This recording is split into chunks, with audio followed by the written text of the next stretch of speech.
अस्सलाम वालेकुम। दोस्तों, कैसे हैं आप? सब ठीक ठाक हैं? उम्मीद करता हूँ आप सब खैरियत से होंगे।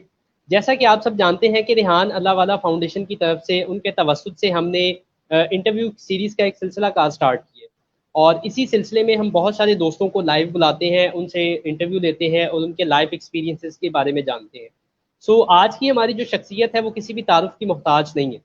उनका नाम है रिजवान अकरम साहब। सो उनकी ज़ुबानी उनका तारुफ सुनते हैं। तो रिजवान साहब, सबसे पहले आप अपना तारुफ करवाइएगा, हमारी जो ऑडियंस हमें देख रही है। अ, शिराज साहब, बहुत शुक्रिया बुलाया और मुझे बात करने का मौका दिया। और मेरा बड़ा मुख्तसर सा तारुफ है कि आजकल फैसलाबाद में होता हूँ बसिलसिला रोजगार। और मेरा ताल्लुक नारोवाल से है। नारोवाल आजकल करतारपुर फेम जो है वो ज़्यादा मशहूर है। तो टीचिंग से पिछले 5-6 सालों से वास्ता है। और जब से पढ़ने से वास्ता रहा तो सीखने से भी वास्ता है। तो बस ये सीखने और पढ़ने का सिलसिला जारी है। सिखाने वाली स्टेज पे भी आ नहीं सके तो इसलिए सीखना जारी रखा हुआ है। सिखाना बड़ा मुश्किल हो रहा है। तो इसलिए आप जैसे दोस्तों के पास आ जाते हैं, बैठते हैं, कुछ बातें करते हैं, तो कुछ ना कुछ सीख लेते हैं इससे।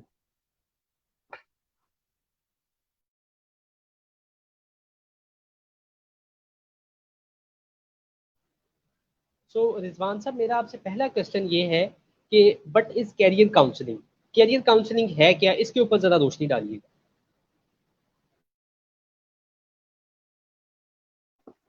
बेसिकली कैरियर आपका वो मुंतखब करते हैं अपनी जिंदगी के लिए। और जिंदगी गुजारने के लिए भी वो मुंतखब करते हैं, और जिंदगी के अंदर अपनी फाइनेंशियल स्टेबिलिटी के लिए भी उसको आपने वो जो कैरियर डिफाइन करना होता है ना, वो डिफाइन हमारे यहाँ तो मुख्तलिफ उसके जराए हैं डिफाइन करने के। जिनमें सबसे बड़ा जरिया तो हमारे वालिदैन है कि हम उनसे पूछते हैं, और बल्कि पूछते क्या है वो हमें बताते हैं कि आप ये कर लें। दूसरा जरिया दोस्त अहबाब होते हैं। तीसरा जरिया आपके मोहल्ले के जो आपसे पहले पढ़े लिखे लोग होते हैं वो होते हैं। तो कैरियर हमारा डिसाइड होता है, और वो डिसाइड वो लोग कर रहे होते हैं जिनका हमारे कैरियर के साथ इन फ्यूचर कोई वास्ता नहीं रहना होता।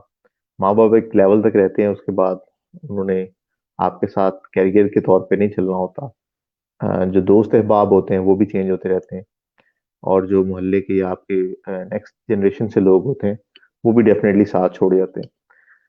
तो कैरियर का चॉइस जो है वो आपने करनी होती है, लेकिन आप नहीं करते और आपके अलावा सब लोग करते हैं। ये वैसे ही है जैसे हमारे यहाँ शादियां होती हैं, और शादी के अंदर जो दूल्हा दुल्हन है उससे कभी नहीं पूछा जाता, उनके अलावा हर एक से, इवन के जो मोहल्ले का नाई है उससे भी पूछ लिया जाता है। तो कैरियर का भी यही हमारे यहाँ सीन है कि हम कैरियर को चॉइस करते हुए कभी भी ये नहीं सोचते कि हमने क्या करना है। हम ये देखते हैं कि लोग क्या कर रहे हैं और उसके मुताबिक अपना डिसीजन लेते हैं। तो कैरियर काउंसलिंग हमारे यहाँ क्योंकि बाकायदा अभी प्रोफेशन के तौर पे उस तरह इन नहीं हुआ। कैरियर काउंसलर्स जो हैं वो बाकायदा अपॉइंट नहीं होते हैं। गवर्नमेंट कोई समझती नहीं है कि इसको कैरियर काउंसलिंग कोई इदारा होना चाहिए, कुछ लोग होने चाहिए जिन ट्रेनिंग की जाए। तो लोग हिट एंड ट्रायल के थ्रू सीख रहे हैं, एक्सपीरियंसेस के थ्रू सीख रहे हैं, और with the passage of time लोग सीख रहे हैं कि बेसिकली कैरियर क्या होना चाहिए। हम सब लोग जो भी इस वक्त, हम और आप और मैं और जितने भी लोग यकीनन सुन रहे होंगे इसको, हम सब लोगों ने जिंदगी के अंदर जो सीखा है वो हिट एंड ट्रायल से सीखा है। तीर तुक्का मेथड है हमारा। हम एक्सपेरिमेंट करते रहे, फेल होते रहे, फिर सीखते रहे, फिर एक्सपेरिमेंट किया, फिर फेल ही हो गए। तो हम किसी न किसी राह पे निकल पड़े हैं, लेकिन हमें गाइड करने वाला, हमें बताने वाला कोई भी नहीं था। तो कैरियर काउंसलिंग बेसिकली यही फील्ड है कि आपको लोगों के जो लोगों की ज़हनी इस्तेदाद है, लोगों का जो रुझान है, उसके मुताबिक लोगों के लिए फील्ड चॉइस की जाए। ये मसाइल हमारे यहाँ बड़े शदीद हैं कि हम कैरियर की चॉइस के लिए बच्चे को मैट्रिक साइंस से करवा के फिर हम कहते हैं एफएससी कर ले, फिर हम सोचते हैं कि आईसीएस का ट्रेंड आ गया है, फिर हम सोचते हैं कि नहीं ये बीएससी कर लो, फिर हम कहते हैं नहीं ये बीसीएस कर लो, फिर हम कहते हैं नहीं अब एमबीए कर लो। तो वो 8 साल के अंदर कुछ 4 से 5 दफा कैरियर चेंज कर रहा होता है एक बच्चा। और ये 4-5 दफा के अंदर एक दफा भी उसका अपना डिसीजन नहीं होता। ये सारे डिसीजन उसके इर्द गिर्द के लोगों के होते हैं। तो बेसिकली कैरियर काउंसलिंग यही है कि आप अपने इर्द गिर्द जो लोग हैं उनको उनके करियर के हवाले से उनके रुझान के मुताबिक गाइड कर दें कि आप क्या करना चाहते हैं। और फिर फाइनेंशियल प्रेशर्स भी काफ़ी सारे होते हैं, लोग हर फील्ड के हवाले से देखते हैं इसका स्कोप क्या है। तो मैं वो अपने उस्ताद मोहतरम कासिम अली शाह साहब का जुमला कोट करता हूँ कि स्कोप डिग्रीज में नहीं होता, स्कोप फील्ड में नहीं होता, स्कोप बंदे में होता है। तो अगर तो आप वो बंदे हैं जो जिस फील्ड के अंदर आए हैं तो उसका स्कोप बना लेंगे, तो अदरवाइज लोग सीएसएस करके भी ऐसी ऐसी बात करते हैं कि आप हैरान रह जाते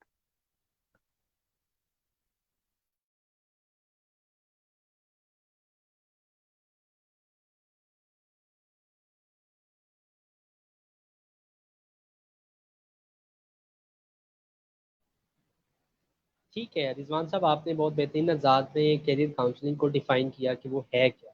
अब सर अगला सवाल ये है कि कैरियर को कैसे चूज किया जाए, या हमें कैसे पता चलेगा कि मैं आईसीएस करूं या मैं एफएससी करूं या मैं मेडिकल में जाऊं, इंजीनियरिंग में जाऊं, या किस कैरियर में जाऊं, या कैरियर को चूज करने का क्या तरीकाकार है, वो जरा एक्सप्लेन कीजिए। हैं। अच्छा, जैसे कि मैंने शिराज साहब पहले अर्ज किया कि कैरियर चॉइस जो है ना, बेसिकली हमारे यहाँ तो सबसे बड़ा जो एक मिडिल क्लास जो हमारा सिस्टम है, इसके अंदर सबसे बड़ा ये होता है कि जी रिजवान साहब फाइनेंशियली बताइएगा जरा अपना माइक ऑन स्ट्रॉन्ग करके। स्ट्रॉन्ग कैसे होंगे हम। तो फाइनेंसिस हम सबसे पहले इसको चेक करते हैं। तो फाइनेंसिस के लिए हम कहते हैं फील्ड कौन सी होगी, स्कोप जैसे कौन कि सा होगा। जी मैं शिराज साहब पहले शिराज साहब, मेरी आवाज आ रही है आपको?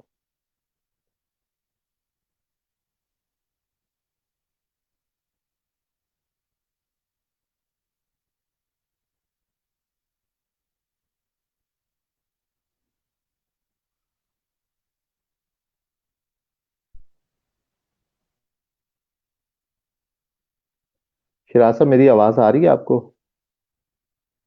आपका माइक म्यूट है इस वक्त।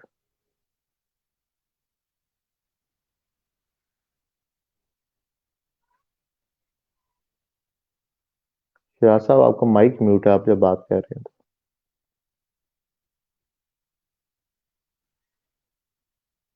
शिराज साहब, आपका माइक म्यूट है। जी रिजवान साहब, अभी आपकी आवाज़ आ रही है, पहले इशू आ गया था कुछ, शायद आपकी आवाज़ कट गई थी। अब बोलिएगा, दोबारा दोबारा स्टार्ट शिराज कीजिए। साहब जी, कैरियर के हवाले से आपने पूछा कि कैरियर का डिसाइड कैसे किया जाए। हमारे यहाँ कैरियर डिसाइड करने में सबसे बड़ा जो फैक्टर है। सर मैंने माइक ऑन किया है, लेकिन I don't know what is the issue. मैं माइक दोबारा ऑन है रिफ्रेश सर, मेरा मैं माइक दोबारा ज्वाइन करता ऑन। हूँ आपको। जी अब आप बोलिएगा, अब बोलिएगा ज़रा।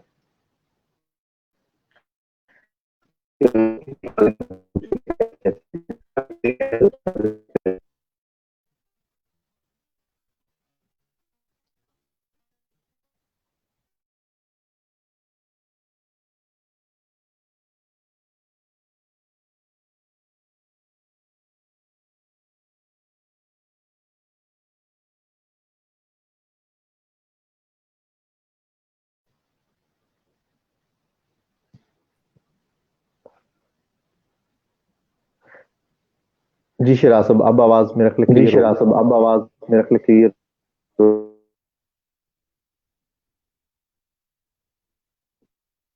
जी ठीक है। तो आपने आपने बताया कि कैरियर की चॉइस कैसे की जाए। तो कैरियर की चॉइस करने के लिए सबसे बड़ा इंपॉर्टेंट फैक्टर जो है ना, वो आपकी जात है कि आपको चीज क्या अच्छी लगती है। हमारे यहाँ तो कैरियर की जितनी चॉइसेस हैं वो सारी की सारी इस बात पे डिपेंडेंट होते हैं कि इससे कमाएंगे कैसे, इससे पैसे कितने अर्न होंगे। लेकिन असल बात यह है कि जब आप किसी फील्ड के अंदर काम कर रहे होते हैं ना, वो फील्ड के अंदर काम करने में मजा आ रहा होता है आपको, तो फिर पैसे खुद ब खुद आना शुरू हो जाते हैं। अगर किसी चीज से आप बड़े उकताए हुए हैं और पैसे आपसे बेशुमार आ रहे हैं, जैसे हमारे यहाँ मैंने कुछ बैंकर हजरात को देखा है स्पेशली, कि उनकी अर्निंग तो अच्छी हो रही होती है, लेकिन जब भी उनसे पूछें यार बैंक की जॉब कैसी है, तो हमेशा वो डिस्करेज करते हैं कि यार दफा करो, सुबह से लेके शाम तक की टाइमिंग है और बड़े मसाइल हैं। अच्छा, वो जॉब ये मुसलसल कर भी रहते हैं, और इवन के मैंने देखा है कि लोग एज अ बैंकर ही रिटायर हो जाते हैं, बल्कि नेक्स्ट जनरेशन को भी बैंकर बना के जाते हैं। लेकिन वो जब भी उनसे आप पूछेंगे कि बैंकर की जॉब कैसी है, तो वो कहेंगे कि नहीं, ये वो आप वाली जॉब नहीं है, इसमें बंदा थक जाता है और इससे तो बस हो जाती है। तो बेसिकली कैरियर की चॉइस वो करें कि जिससे आप मेंटली रिलैक्स रहें।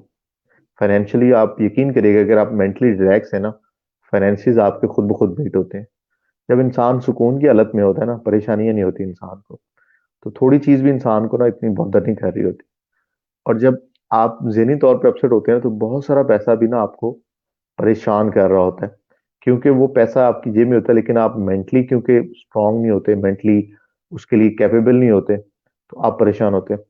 एक सर्जन के बारे में मैंने एक किस्सा सुना पिछले दिनों, कि सर्जन साहब रिटायर हुए और उनके एजाज के अंदर एक पार्टी का एहतमाम किया गया, फेयरवेल दी गई, और उस फेयरवेल के अंदर उनके जो स्टूडेंट्स थे वो आए, दूरों नजदीक और हर दुनिया के कोने से। तो वो जो स्टूडेंट्स आए तो उन्होंने आके देखा कि सर्जन साहब जो हैं, सॉरी मैं एक सेकंड, सर्जन साहब जो हैं वो दुनिया के मुख्तलिफ कोनों से आए हुए स्टूडेंट से मिल नहीं रहे, बल्कि एक साइड पे खड़े हो गए हैं, और वो अपनी खामोशी से अपना एक ग्लास लेके कोल्ड ड्रिंक का, और साइड पे खामोशी से खड़े हैं, और तमाम जो उनके स्टूडेंट्स हैं वो उनसे मिलने की खुशी में, उनसे रिटायर होने की खुशी में उनसे बातें करना चाह रहे हैं, लेकिन वो खामोशी से खड़े हैं। किसी ने उनसे पूछा कि आप खामोश क्यों खड़े हैं, ये तो आपकी जिंदगी का एक पुरमसरत मौका होना चाहिए कि आपने इतना कुछ अचीव कर लिया, पूरी दुनिया में आपके स्टूडेंट्स हैं। तो उन्होंने कहा कि मैं इसलिए उदास नहीं हूं कि मैं रिटायर हो रहा हूँ, बल्कि मैं इसलिए उदास हो रहा हूँ कि मैं तो सर्जन बनना ही नहीं चाहता था। मैं तो एक डांसर बनना चाहता था और मुझे संगीत का शौक था, लेकिन मुझे सर्जन बना दिया गया, मुझे डॉक्टर बना दिया गया, सारी जिंदगी इसी पछतावे के साथ गुजर गई।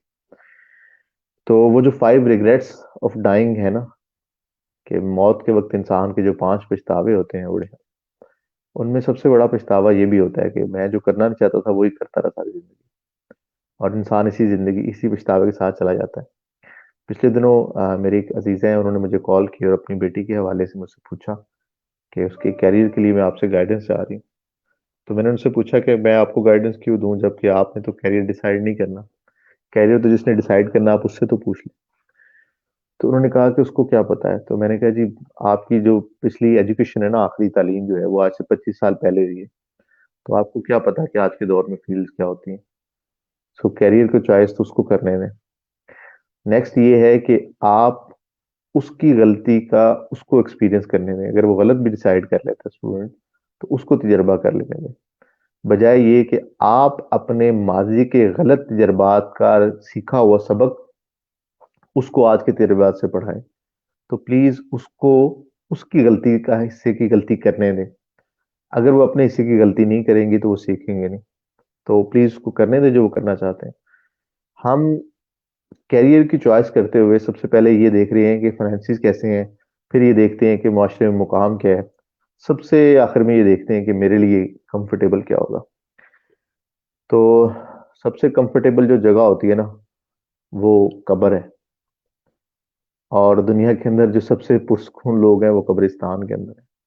तो अगर जिंदगी के अंदर अगर आपने आगे बढ़ना है, तो मेरा ख्याल है जिंदगी में आपको ऐसे ही चलना पड़ेगा और आगे ग्रो करना पड़ेगा। तो इसके लिए जरूरी है कि आप अपने आपको खुद को कंफर्ट जोन में कहाँ देखते हैं, खुद को आगे बढ़ते हुए कहाँ देखते हैं, खुद के लिए ईज कहाँ देखते हैं, बजाय ये कि लोगों की बातें सुने और लोगों के तजर्बात की बेस पे जिंदगी गुजारें। और आखिर में हमारे यहाँ जैसे एक मशहूर मकौला है कि वो क्या कहते हैं कि 4 बच्चे हो गए हैं तो खातून कहती है कि मुझे सच्चा प्यार नहीं मिला। तो जिंदगी गुजर जाती है, इंसान कहता है कि काश मैं ये ना एफएससी प्री इंजीनियरिंग कर लेता ना, तो प्री मेडिकल की बजाय तो आज मैंने बड़ी आगे जाना था।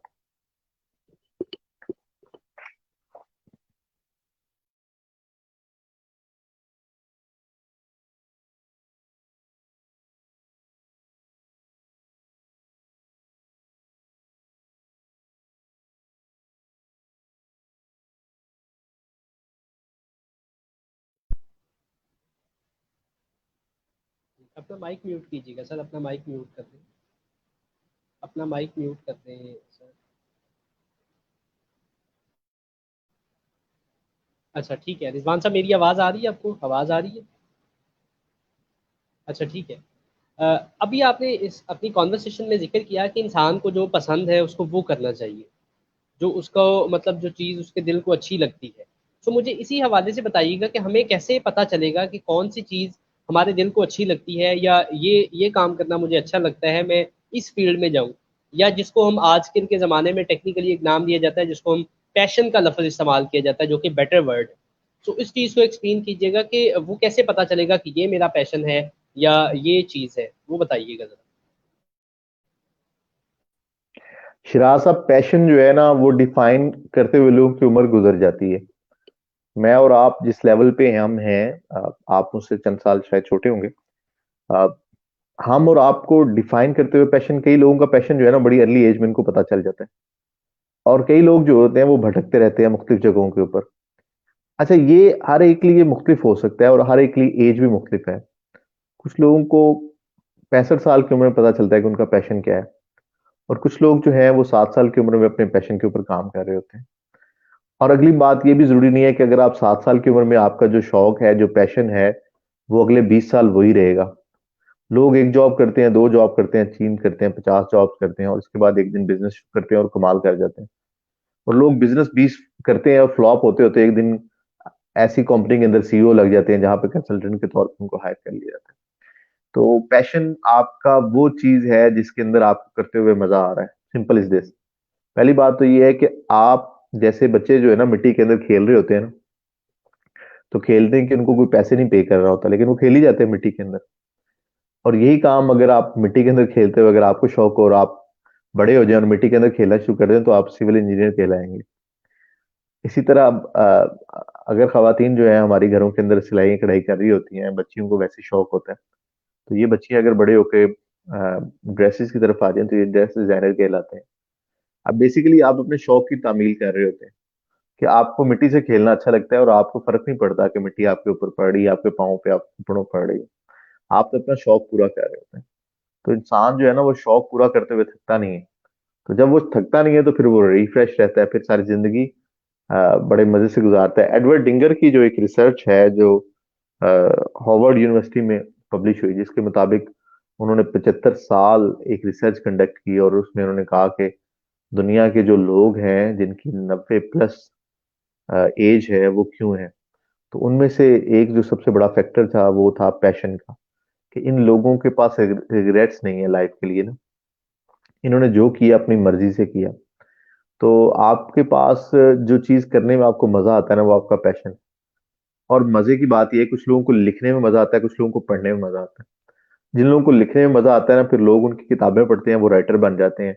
और फिर ये जो राइटर बनना है ना, इसी से उनको पैसे मिलते हैं। अब मुस्तफा हुसैन तारड़ साहब जो हैं, उन्होंने सारी जिंदगी क्या किया है, उन्होंने सैरो सियाहत की है, सफरनामे लिखे हैं। और वो जो सफरनामे उन्होंने किए हैं, अब कोई पूछे कि भाई सफर करने से पैसे कैसे मिलते हैं, तो भाई वो सफरनामे उन्होंने लिखना शुरू कर दिया। अब लोग उनके सफरनामे पढ़ते हैं, तो वो उनका सोर्स ऑफ इनकम है। तो ये उनका, मेरा ख्याल है, घूमना फिरना उनका पैशन था। राइटर तो वो बाद में बने। तो लिखना तो उनको, हमने जब चाचा जी देखे हैं, तो चाचा जी तो टीवी के ऊपर प्रोग्राम किया करते थे। अब मुसन्निफ होना और सयाह होना और क्या कहते हैं टीवी के ऊपर एक एंकर होना, ये डिफरेंट फील्ड है। लेकिन एड ही आके मर्ज हुई, और अब वो एक दानिश्वर है, एक सयाह है जिनको दुनिया घूमी हुई है। अब वो लिखते बड़ा खूब है। तो ये क्या है कि वो अपने शौक को पूरा कर रहे थे, और करते करते, शौक को पूरा करते करते, उन्होंने अपना पैशन पा लिया और उसी के ऊपर वो काम करते रहे। यूसुफी साहब जो है, ये बैंकर हैं, बैंकर थे बाय प्रोफेशन। अल्लाह उनको जन्नत नसीब करे। तो ये बैंकर का तो बाय प्रोफेशन जो काम है, वो तो सारी जिंदगी नोटों से खेलते रहे और अच्छे ओहदों पे जाके रिटायर हुए हैं वो। लेकिन उन यूसुफी साहब को एज अ बैंकर शायद स्टेट बैंक वाले नहीं जानते। दुनिया यूसुफी साहब को जो है वो उनकी तसनीफात की वजह से जानती है। तो यूसुफी साहब एज अ प्रोफेशन तो बैंकर के तौर पे सारी जिंदगी उन्होंने गुजारी, लेकिन जो असल उनका पैशन था वो उनका लिखना था। तो वो लिखने की वजह से जो फेम हुआ, तो वो लिखते हुए शायद 95 साल की या 85 साल की उम्र में उनका इंतकाल हुआ। तो वो आखिरी जो चंद साल थे उसके ऊपर बाकायदा आके जियो के ऊपर रिकॉर्डिंग करवाया करते थे। तो अगर कोई शख्स के लगे जब वो रिटायर हो गए उसके बाद किसी बैंक के अंदर भी वो नहीं गए, तो इंसान का जो पैशन होता है वो इंसान की सारी जिंदगी साथ चलने को तैयार होता है। और इंसान को परेशानी नहीं होती कि मौत तक वो इंसान वो काम करता रहता है। जबकि प्रोफेशन वो है कि जहाँ पे आप थक जाते हैं और आप कहते हैं बस ठीक है, रिटायरमेंट की उम्र आ गई और कितने साल रह गए रिटायरमेंट पर, प्रमोशन आपकी कब तक प्रमोशन नहीं है। तो प्रोफेशन ये है आपका। तो पैशन ये है कि आप थके ना उसमें, आपको मजा आ रहा है, आप मुझसे बात कर रहे हैं, और अगर आप इसको प्रोफेशन के तौर पे ले रहे हैं, तो फिर आपको मजा आ रहा है और आप इंजॉय करते हैं इससे, तो फिर कोई मसला नहीं है, फिर गप्पे लग रही हैं, बातें हो रही।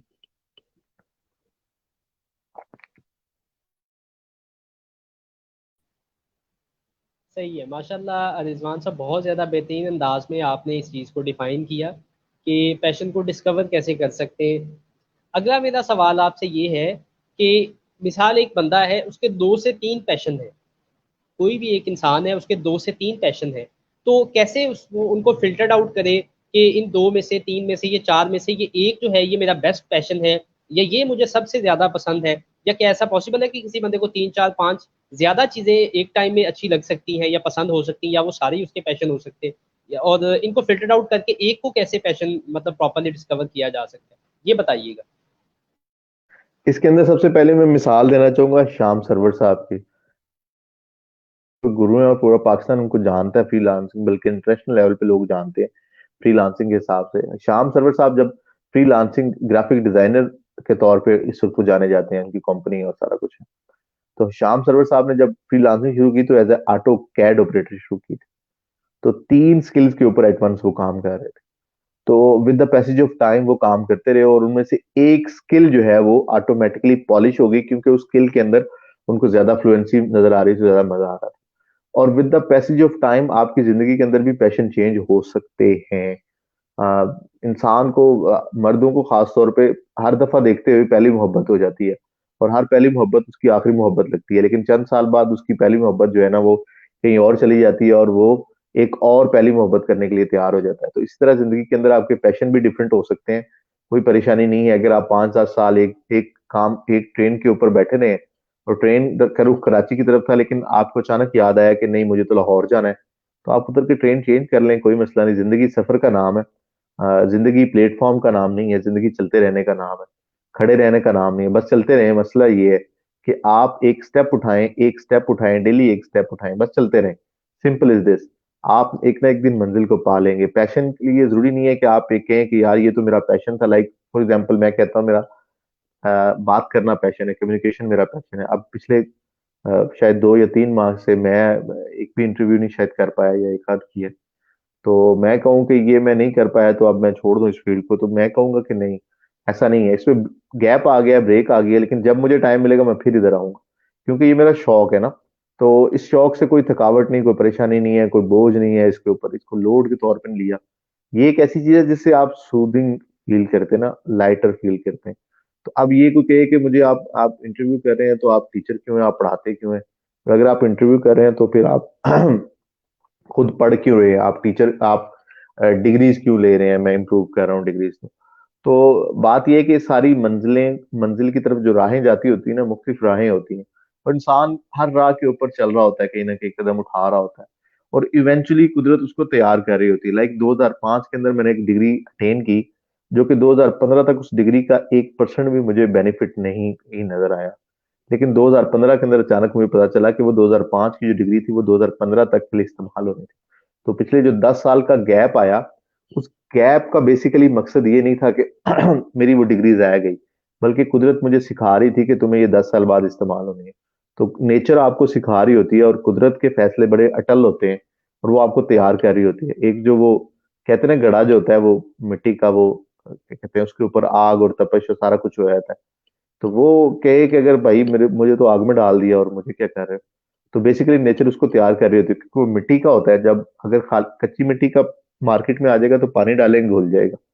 तो इसलिए उसके अंदर उसको आग के ऊपर सख्ती की जाती है। अंगूर का रस निकाला है तो उसको क्रश किया जाता है, जैतून का रस निकाला है उसको क्रश किया जाता है। तो जनाब आपको भी रस निकालना है तो क्रश होने के लिए तैयार हो जाए। और अगर आपको क्रश होने से पहले दर्द होता है, तकलीफें होती हैं, तो फिर जनाब आप साइड पे हो जाएं और आप चिकने गड़े हैं। आप जल्द जो है ना चिनाब की नहरों के सुपुर्द हो जाएंगे।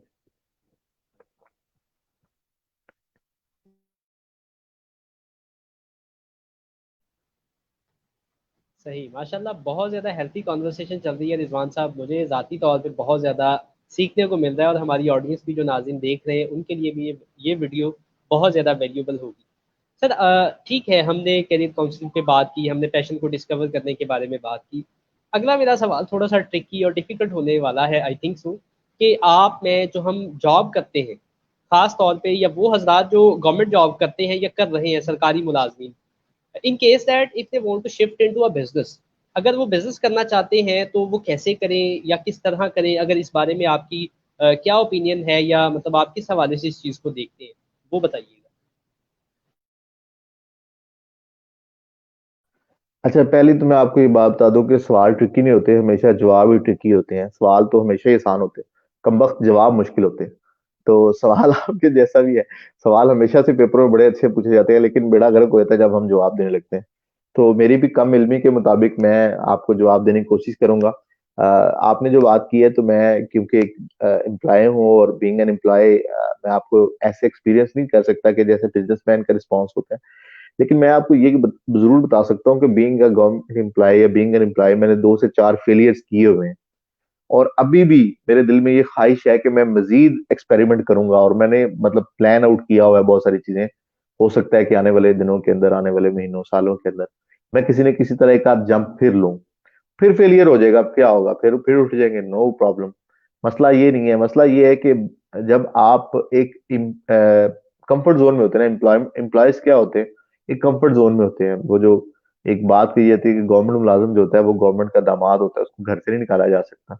उसके साथ लड़ाई हो सकती है, उसके साथ क्या कहते हैं, झगड़े हो सकते हैं, कोई खराबियां हो सकती हैं, लेकिन उसको घर से निकाला नहीं जाता क्योंकि वो दामाद होता है। तो दामाद को बहरहाल घर में रखना है, मजबूरी है, उसकी रिस्पेक्ट भी करनी पड़ती है। तो सरकारी मुलाजिम बेसिकली कंफर्ट जोन में होते हैं, जबकि गवर्नमेंट एम्प्लॉय से हट के जो प्राइवेट सेक्टर है वो आउट ऑफ कंफर्ट जोन होते हैं, उनकी कारकर्दगी होती है, सारा कुछ होता है। अच्छा, हम जो है हम रिलैक्स रहने के आदी होते हैं, तो फिर हम बिजनेस का स्ट्रेस नहीं ले सकते ना।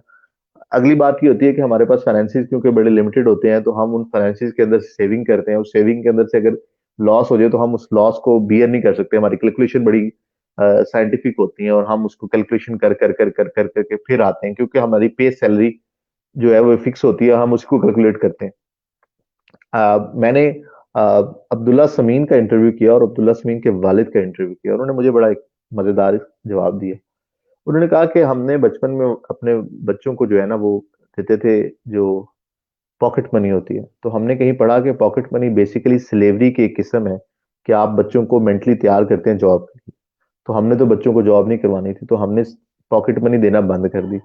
तो उससे क्या नतीजा हुआ कि बच्चों से हमने बैठ के कहा कि आप पॉकेट मनी हम बंद कर रहे हैं, तो अब आप सोचें कि सोर्स ऑफ इनकम कहाँ से जनरेट होगा। तो उन्होंने कहा कि हमने सोचा हुआ था कि 20-22 साल की एज तक बच्चे जो है फाइनेंशियली इंडिपेंडेंट हो जाएं, और they don't need to work for money, let the money work for you. वो think and grow rich dad poor dad के अंदर वो कहता है ना कि never let the never work for money, let the money work for you. तो वो कहते हैं कि हमारे ज़हन में ये था। तो अब वो बताते हैं कि उनकी बेटियां हैं, वो इंडिपेंडेंट हैं, फाइनेंशियली इंडिपेंडेंट हैं। अब्दुल्ला समीन खुद अर्निंग कर रहा है, और शायद 16 साल उसकी अब्दुल्ला की उम्र है। तो हम ना बेसिकली हाथ पांव जो है वो कश्तियों के ऊपर रख के, अपने आप को प्रोटेक्टेड सूट पहन के, अ, अपने वो ऑक्सीजन मास्क लगा के, ऑक्सीजन किट लगा के, सिलेंडर लगा के ना, हम वो छलांग फिर लगाना चाहते हैं। जबकि बिजनेसमैन क्या करता है, वो छलांग के बाद आहिस्ता आहिस्ता उसको खुद ही तैरना आ जाता है। तो बीइंग गवर्नमेंट एम्प्लॉय, अगर आपको इस तरह कुछ एडवेंचर करने का है, जिसमें आपको बिजनेस करना चाहते हैं, तो आप ये देख लें कि यार आपके साथ जो आपके सराउंडिंग में है, पहली बात तो ये कि सराउंडिंग थोड़ी सी चेंज करें। क्योंकि जो गवर्नमेंट एम्प्लॉय है वो अपने गवर्नमेंट एम्प्लॉयज के साथ ही बैठते हैं। जिसकी सैलरी 50,000 है वो 50,000 वाली बातें करेगा, वो कभी मस्ती जोड़ी की बातें नहीं करेगा। तो अगर आप ये चाहते हैं ना कि आप ग्रो करें, तो थोड़ा सा दोस्तों को बिजनेसमैन की लिस्ट में अपने दोस्त को शामिल कर लें। कोई अच्छे दोस्त शामिल कर लें, जैसे प्रॉपर्टी डीलर होते हैं, वहां पे जाके बैठ जाएं। वो सिर्फ चाय, मतलब चाय के ऊपर ही आपको सिखा देंगे बहुत सारी चीजें, तो आप उनके साथ बैठना शुरू कर दें। अगर आपको लगता है कि आपका टेक्सटाइल का काम है, तो टेक्सटाइल वाली दुकान पे जाके बैठना शुरू कर दें। और उसको ये कहें कि भाई ना मैं बैठने के पैसे लूंगा तुझसे, तेरी दुकान के ऊपर बैठा रहूंगा, जो मेरे पास टाइम होगा 2 घंटे 4 घंटे। अच्छा, तू भी मुझे पैसे ना दे, मैं भी तुझे पैसे नहीं देता, मैं सिर्फ देखूंगा तू करता क्या। तो with the passage of time आपको पता चल जाएगा, आपको कम्युनिकेशन का पता चल जाएगा, उनकी डीलिंग का पता चल जाएगा। तो हम ये चाहते हैं कि आप अगर कहते हैं किसी तरह को बिजनेस करना चाहते हैं, तो उस बिजनेस के करने वाले लोगों के साथ उठना बैठना शुरू कर दें। तो with the passage of time एक तो आपको शौक भी हो जाएगा, और दूसरा ना ना करते हुए भी आप तजर्बा, या जिसको हम पंगा कहते हैं, और अगर अच्छा सा महजब सा लफ्ज हम स्टार्टअप इस्तेमाल करते हैं, तो आप कोई ना कोई जरूर कर लेंगे। लेकिन मसला ये है कि अपनी कंपनी चेंज करें।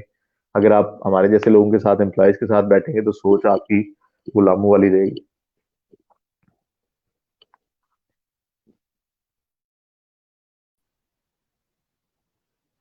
सही है माशाल्लाह। बातें तो बड़ी मज़ेदार हो रही हैं और आपका जो आंसर है वो भी बड़ा लर्निंगेबल है मेरे लिए भी और ऑडियंस के लिए भी। सो टाइम हमारा काफ़ी हो गया है। गुफ्तगू का सिलसिला तो ख़त्म करने को जी नहीं चाह रहा, मैं तो चाहता हूँ ये बातें चलती रहे, लेकिन कोशिश करेंगे इंशाल्लाह आपसे पर्सनल मीटअप भी करें, मज़ीद कॉन्वर्सेशन को आगे बढ़ाएंगे। सो अभी के लिए काफ़ी है।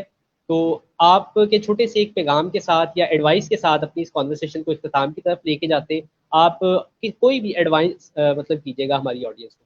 जी रिजवान साहब। एडवाइस तो जी बड़े लोग करते हैं, मैं तो खुद सीखने वाला हूँ, एक तालिब इल्म हूँ।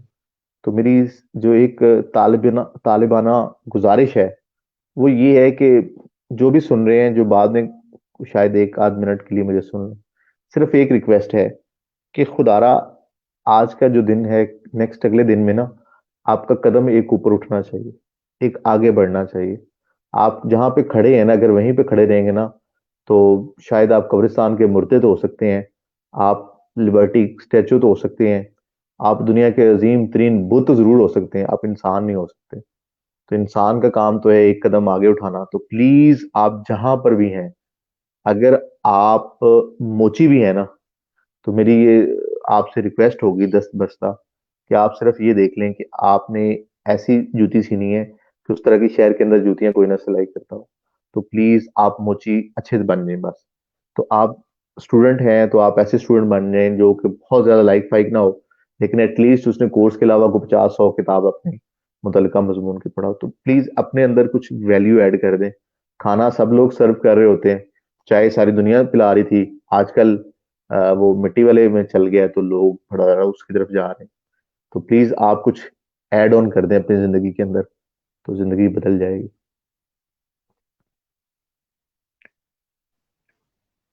चले बहुत ज़्यादा शुक्रिया जी रिजवान साहब, आपने अपने वैल्यूएबल टाइम में से हमें टाइम दिया और इस मतलब एक हेल्थी कॉन्वर्सेशन हुई। बहुत ज़्यादा मैंने ज़ाती तौर पे सीखा, ये वीडियो हो सकता है बाद में भी लोग देखेंगे तो वो भी इससे बहुत ज़्यादा इस्तेफादा हासिल करेंगे।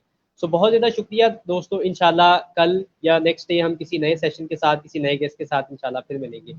अस्सलाम वालेकुम। लास्ट एक मैसेज देना चाहता हूँ कि अल्लाह पाक आपको आसानियाँ अता फरमाए और आपको वो आसानियाँ आगे लोगों को डिस्ट्रीब्यूट करने की तौफीक दे। बहुत ज़्यादा शुक्रिया जी। अस्सलाम वालेकुम।